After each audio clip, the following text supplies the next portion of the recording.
Bonjour, c'est Cédric. Alors dans la vidéo de cette semaine, je vais vous parler de l'impact de la Grèce, l'impact que tous ces événements ont eu sur les marchés financiers et notamment sur notre portefeuille de swing trade, c'est-à-dire quand on spécule à court terme sur les actions. Vous allez voir un petit peu ce que ça a généré. Donc je vais commencer par une analyse rapide du DAX pour vous montrer un petit peu le phénomène de la Grèce et qu'on a bien respecté les supports. On va ensuite passer sur le Nasdaq 100 avec un événement assez majeur puisqu'on part sur des nouveaux plus hauts. Je vais aussi vous présenter l'indice des biotech IBB dont je vous avais déjà parlé pour vous montrer un petit peu aussi là ce qui s'est passé sur cet indice et qui est très représentatif de ce qui s'est passé sur pas mal d'actions.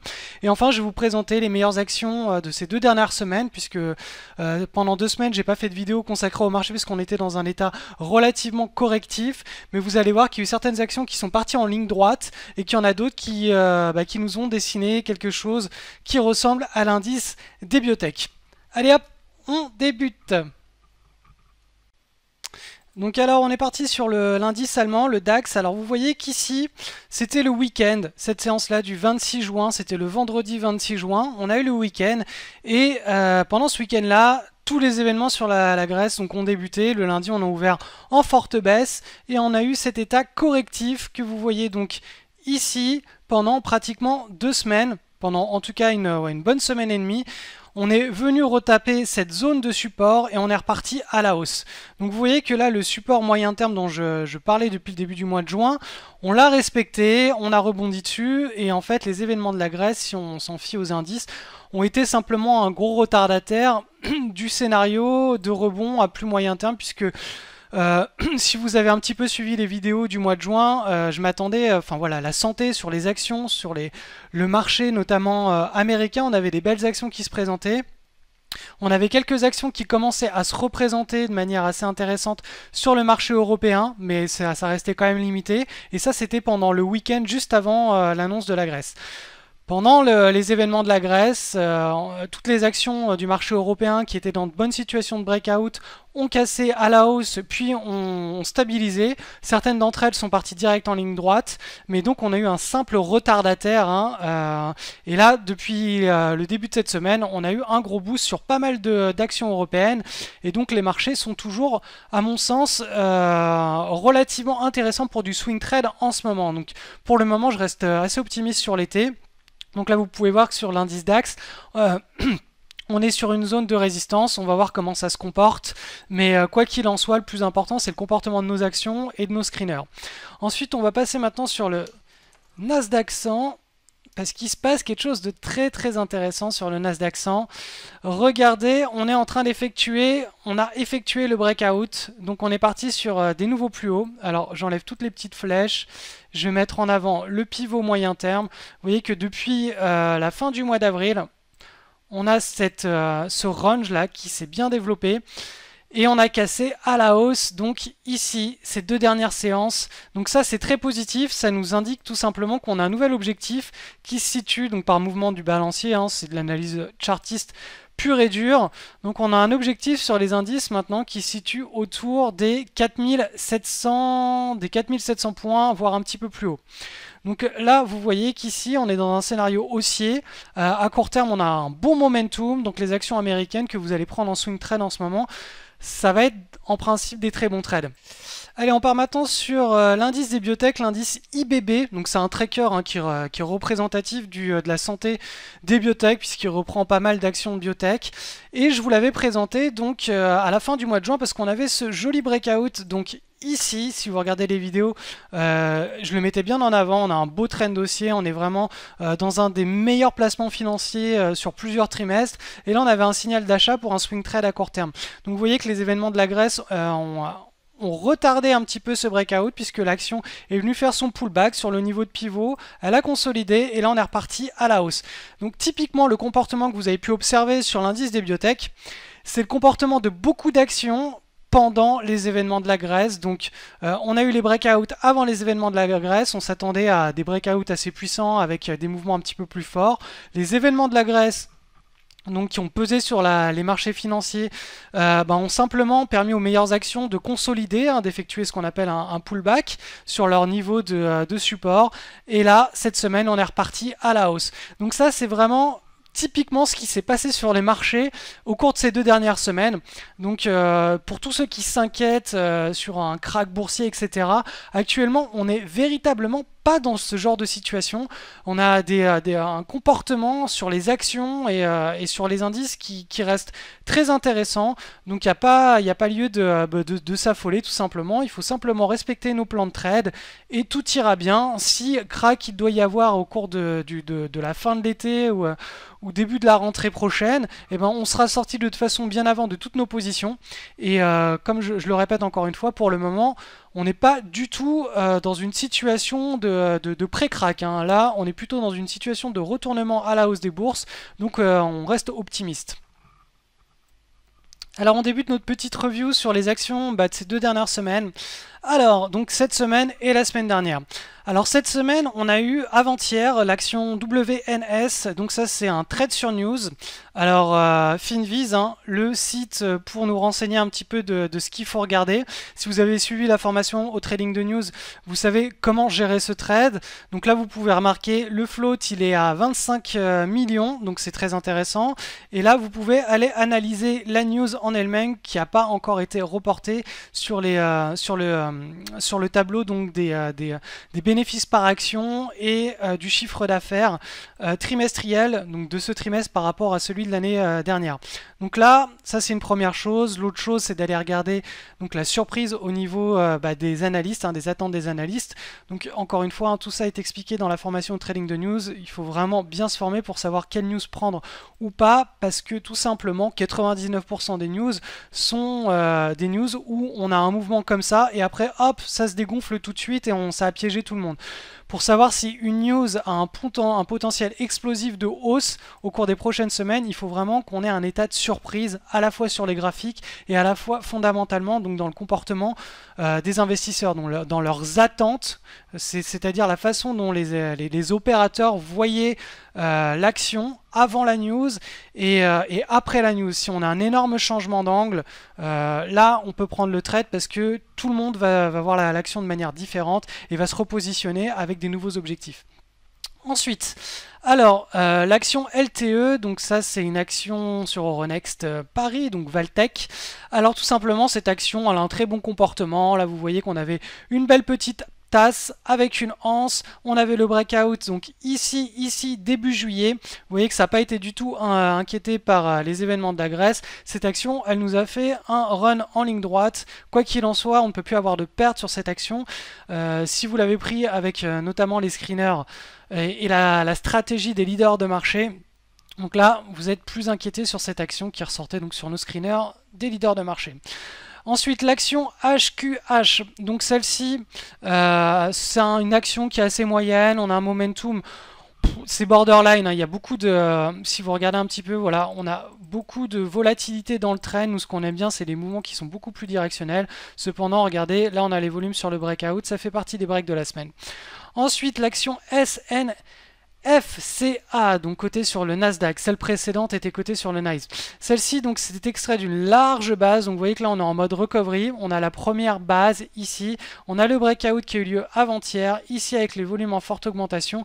Donc là, typiquement, c'est un trade de requête avec une accélération à la clé, puisque on est dans un trade type requête, mouvement parabolique, sortie de large base. Donc, tout ce qu'il nous faut pour mettre en place un trade de requête. L'action RES Resilux, très bonne action, là ici c'est du passé. Ok, donc là on avait une large base, le mouvement en accélération, ensuite ici la première consolidation. Vous voyez qu'ici, si vous vous référez à la formation entrée au bon moment, on a quelque chose qui ne fit pas à 100% avec ce qu'on recherche pour mettre des trades en place, donc des trades de type cas d'école. Tout ce qu'on peut remarquer sur cette action, c'est ici, c'est fort volume du 14 juillet, avec le breakout du 14 juillet. Ensuite, l'action PSB. Donc là aussi, c'est une action qui nous a offert je trouve que, en fait, voilà, cette action, elle a une jolie base puisqu'elle consolide de manière bien tight autour d'un pivot qui est bien mis en avant à plusieurs reprises. Hop, hop, hop, et ensuite on a le breakout ici. Donc ça c'est une action qui est pas extrêmement liquide, donc si vous tradez des grosses positions, vous n'allez pas pouvoir entrer facilement et sortir facilement de ce titre. Par contre, si vous avez des portefeuilles inférieurs à 100 000 ou 50 000 euros et que vous avez un bon money management, à savoir de ne pas prendre des positions supérieures à 1% de risque sur votre portefeuille, typiquement ça c'est le genre de trade qui peut être mis à profit. Donc voilà, une base, le breakout. Ensuite l'action NEM. Là aussi, la base n'est pas magnifique. On a un beau momentum à moyen long terme. Vous voyez que cette action est passée de 10 euros à plus de 36 euros actuellement. Là, on a eu le breakout, l'augmentation de l'activité sur les volumes.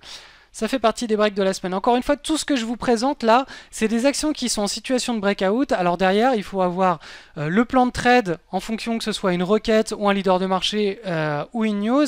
Et puis, il faut savoir aussi prendre les meilleures configurations. Tout ce que je vous présente, c'est pas des trades qui doivent être forcément pris. C'est simplement des actions qui ont des choses intéressantes. Voilà, expliqué d'un point de vue pédagogique.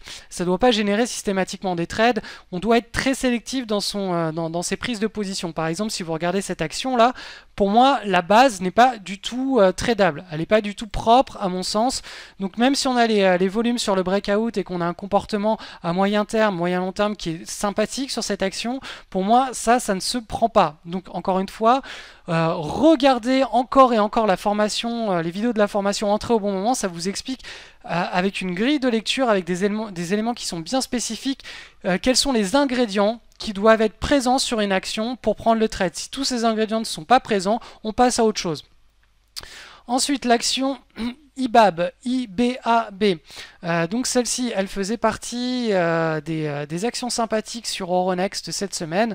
Voilà, une tasse avec une anse. L'anse est dessinée sur un espèce d'une micro-base qui n'est pas extrêmement tight. On a le breakout qui s'est effectué donc au cours de ces 2 dernières séances. L'action maintenant GTN. Donc là, je vais aller un petit peu plus vite parce qu'il y en a pas mal. L'action GTN, pour moi, historiquement, elle n'a pas un bon comportement. Pourquoi? Tout simplement parce que cette large base, elle n'est pas du tout tight. Il y a énormément de volatilité. On n'a pas suffisamment bien travaillé le pivot. Après, les éléments positifs, c'est que là, on s'en est extrait. Que cette large base, c'est une grande tasse avec une petite anse bien tight. Et que là, sur l'extraction, on a des volumes en augmentation. Donc là, typiquement, on est sur la première petite base après la large base et on a les volumes en augmentation. Donc d'un point de vue pédagogique, c'est très intéressant. Après, d'un point de vue pratique, pour faire du trading 100%, là, la large base, elle n'est pas suffisamment tight à mon goût, donc le mouvement espéré derrière n'est pas suffisamment intéressant. L'action DBVT. Alors voilà, celle-ci, je voulais vous la présenter typiquement pour vous mettre en avant le fait que les événements de la Grèce n'ont pas impacté toutes les actions. Regardez celle-ci, le breakout a eu lieu fin juin et c'est monté en ligne droite et le potentiel est toujours très important sur cette action. L'action BAN, petite italienne, donc celle-ci, jolie large base. Très tight au moment du breakout, gros breakout ici, des énormes volumes, on est sur la première consolidation, regardez ces volumes qui arrivent ici, on a eu le breakout hier, donc genre d'action qui est relativement intéressante. Après au niveau de la pattern, je vous laisse seul juge. L'action Adosia, donc celle-ci je vous l'avais déjà présentée ici sur une tentative de breakout ici qui n'a pas été ensuite validée par l'augmentation des volumes et une belle séance de hausse au-dessus du pivot. Par contre ici ce qui s'est passé c'est que là on a eu de forts volumes, tentative de breakout, hop, on a dépassé à la hausse cette tentative de breakout, donc on a eu la validation ici et ici, regardez ces volumes en augmentation, donc typiquement Adosia, c'est une action qui a un bon potentiel de hausse à moyen terme au cours des prochaines semaines, donc bien sûr la prise de position se faisait autour du pivot. Ensuite, dernière action, l'action ADMS, celle-ci est une requête, donc typiquement, je le répète, les requêtes c'est une large base, une belle extraction, très forte avec des volumes. Première petite pattern en construction et le breakout. Donc là, typiquement, on a un mouvement explosif qui est en train de se mettre en place avec un mouvement donc parabolique. Alors je voulais aussi vous parler d'une grande nouveauté, puisque j'ai eu énormément, depuis que je me suis installé à l'île Maurice, j'ai eu énormément de questions sur comment j'ai fait tout ça, comment j'ai optimisé ma fiscalité de manière 100% légale, comment est-ce que tout ça, ça fonctionne en fait, et comment est-ce que vous pouvez en faire autant si vous êtes un trader et que vous gérez vos propres capitaux ou même voir des capitaux pour compte tiers, si vous êtes rentier, donc vous touchez déjà des rentes et vous n'avez plus besoin de travailler, ou tout simplement si vous êtes un petit entrepreneur, vous débutez votre activité et vous n'avez pas envie de vous faire essorer tout simplement par le système fiscal en France et de vous faire assommer par toute la paperasse qu'on nous demande de remplir chaque année. Vous avez la possibilité tout simplement de vous expatrier plus de 6 mois par an, donc il y a 3 grandes règles à respecter. Je vous explique tout ça donc dans une longue page que j'ai rédigée. Donc pour accéder à cette page, vous avez simplement à cliquer sur le lien qui se trouve en dessous de cette vidéo. Et donc cette page débouche sur une formation. Alors cette formation, je sais qu'elle va énerver beaucoup. D'ailleurs, j'en ai pris plein, pour tout vous dire, j'en ai pris plein la tronche cette semaine dans les mails parce que voilà, hein, tout simplement, ça ne fait pas plaisir à tout le monde.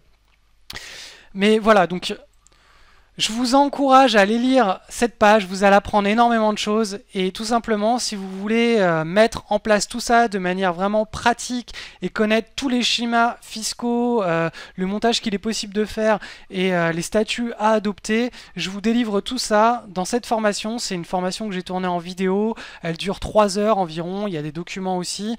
Ça va vous permettre aussi de mettre en place votre business plan pour vous implanter à l'île Maurice en étant pratiquement sûr à 100% d'être implanté parce qu'il y a un comité qui va se charger d'analyser votre business plan si vous récupérez le statut de self-employed. Il faut savoir qu'il y a très peu de self-employed, de statuts de self-employed qui sont accordés chaque année.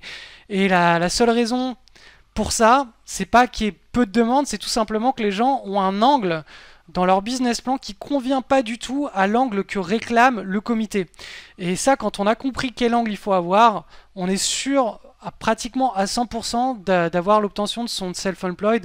Et pour ça, il n'y a pas besoin d'être un riche millionnaire. Il faut juste avoir un petit apport qui est je crois que de mémoire, il est 35 000 $. Ça change en fonction des années. Mais si vous avez cet apport, il va vous servir de caution pour payer votre loyer, votre voiture, votre activité, votre nourriture. Et il ne va pas du tout servir à un investissement dans une entreprise en particulier, hein. Ce sera en nom propre pour vous. Après, il y a d'autres statuts qui permettent d'accéder donc à la résidence fiscale mauricienne. Et ces autres statuts, il y en a un en particulier. Alors ça, c'est un petit secret qui vous permet d'arriver sans capitaux et de ne pas passer par la voie classique. Donc tout ça, j'en parle dans la formation. Bon, bref, je vais pas faire une vidéo là-dessus maintenant, mais je vous invite fortement, en tout cas, pour vous ouvrir un petit peu l'esprit, à aller lire attentivement la page qui se situe par le lien juste en dessous de cette vidéo et vous allez apprendre énormément de choses, notamment sur la fiscalité à l'international et quels sont donc les critères à remplir pour ne plus payer d'impôts. Et encore une fois, je le répète, on n'a pas besoin d'être riche pour accéder à ce genre de choses.